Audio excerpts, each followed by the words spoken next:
Behind me is the brand new BMW 5 Series, the G60. It essentially marks 50 years of the 5 Series nameplate, and it brings some important changes to the 5 Series formula.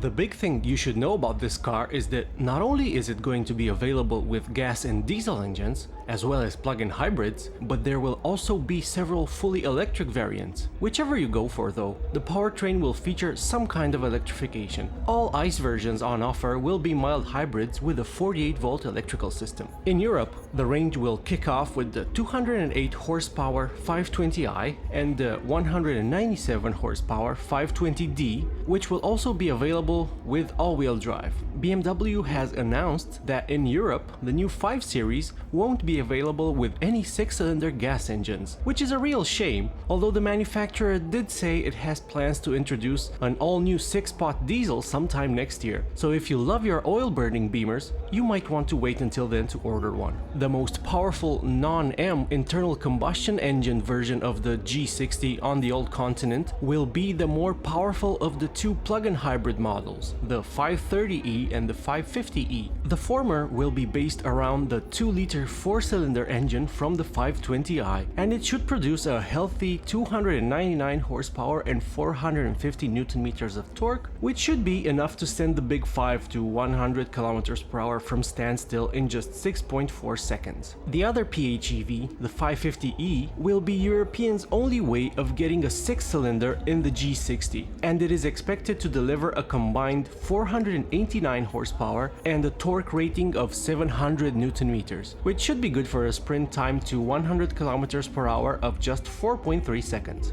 The other piece of big news with the new 5 Series is that BMW will offer two fully electric versions of the new model. Both will be called i5, and the base eDrive 40 model will have a single motor rear-wheel drive configuration with a 340 horsepower output. That's enough to propel the car to 100 kilometers per hour from naught in 6 seconds and onto an electronically limited top speed of 193 kilometers per hour. That's 120 miles per hour. The top electric variant is called the i5 M60, and it adds an electric motor on the front axle for a combined 600 plus horsepower. Thanks to all-wheel drive, the M60 variant can accelerate to 100 kilometers per hour in 3.7 seconds, and it will keep going until 230 kilometers per hour or 143 miles per hour. Both electric variants draw from the same 84.3 kilowatt-hour battery pack with a usable capacity of around 81.2 kilowatt-hours. BMW expects this to be enough for the eDrive 40 model to drive for up to 582 kilometers on one charge and 516 kilometers for the M60 version. Unlike other manufacturers though, BMW hasn't adopted an 800-volt architecture for its EVs, so the i5 is a 400-volt machine. This means it won't be breaking any charging speed records, but it's still pretty good, with a claimed 10 to 80% DC fast charging time of 30 minutes. Peak charging speed is rated at 205 kilowatts. The new 5 Series has grown considerably over its predecessor, the G30. It's nearly 10 centimeters longer for a total length of 5.06 meters. This used to be 7 Series territory a few years ago, and it shows that BMW has essentially shifted its model names up a tier. All its models have grown for their latest generation, and the range-topping 7 Series is now only available in an extended wheelbase configuration, leaving room for a bigger 5 Series to slot right below it. Because the new 5 Series is bigger, it's also slightly heavier. For reference, a base 520i tips the scales at 1725 kilograms compared to around 1610 for the outgoing G30. And since we're talking about weight, it's worth noting that the top tier i5 M60 is a whole Japanese K car heavier, weighing in at around 2.3 tons. In terms of its design, the G60 is bound to polarize opinion. Hey, what new BMW isn't, am I right? However, I'm going to say that having seen the vehicle in the metal, it looks better than in the photos. The car I had the chance to experience at the local Unveiling in Romania was a base 520i with some options on it, but not the M-Pack. I think its best angles are from the rear. Either a dead straight perspective or a rear 3/4 view really highlight this car's wide flanks and sculptural shapes. From the side is where the car looks its weirdest. Both the hood and the trunk lines rise, giving the car a bit of a wedge shape and making it look quite tall. This to me is the same effect that Mercedes got in the 1990s W140 S-Class Coupe, which was a good looking car, but it was a bit too tall and pyramid-like from the side. Even its designer admitted that the car was 10 centimeters too tall,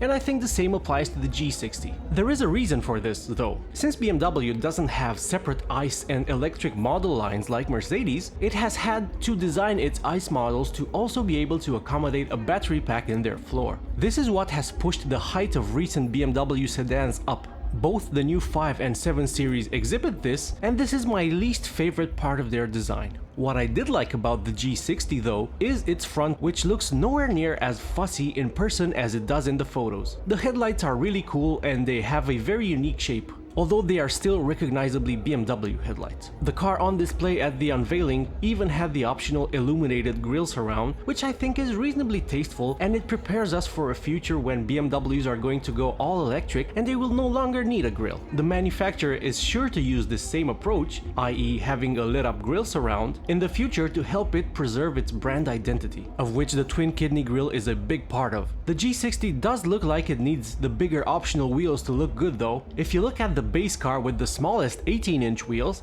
it doesn't look so hot, especially from the side. This car really needs at least 20-inch wheels to look good. For reference, the car you're seeing on screen has 20-inch wheels and they seem just right. The interior builds on the design we saw in the new 7 Series and the iX. It features the same array comprised of 2 curved screens, the same crystal bar that runs the width of the dash, and the same infotainment software. The iDrive 8 operating system has been updated though, and it now features more shortcuts in the lower part of the screen to give quicker access to certain functions, and it even has a gaming mode that allows for up to 6 players to connect and play multiplayer games. This is a feature that will surely come in handy when you're stuck at a charger with any of the plug-in variants. The driving position is nice and low though, as you would expect from a BMW, and even with the driver's seat set in my comfortable driving position, I still had plenty of room behind myself on the back seat. Headroom in the back is a bit tight though, but the G60 should still be an excellent vehicle to cover vast distances in. Pricing in Europe kicks off at 57,550 euros for a base 520i, while at the other end of the scales, the i5 M60 will start at nearly 100,000 euros. The latter will be the quickest 5 Series variant until the V8 plug-in hybrid M5 will debut next year, borrowing its powertrain from the XM Super SUV. Thank you for watching.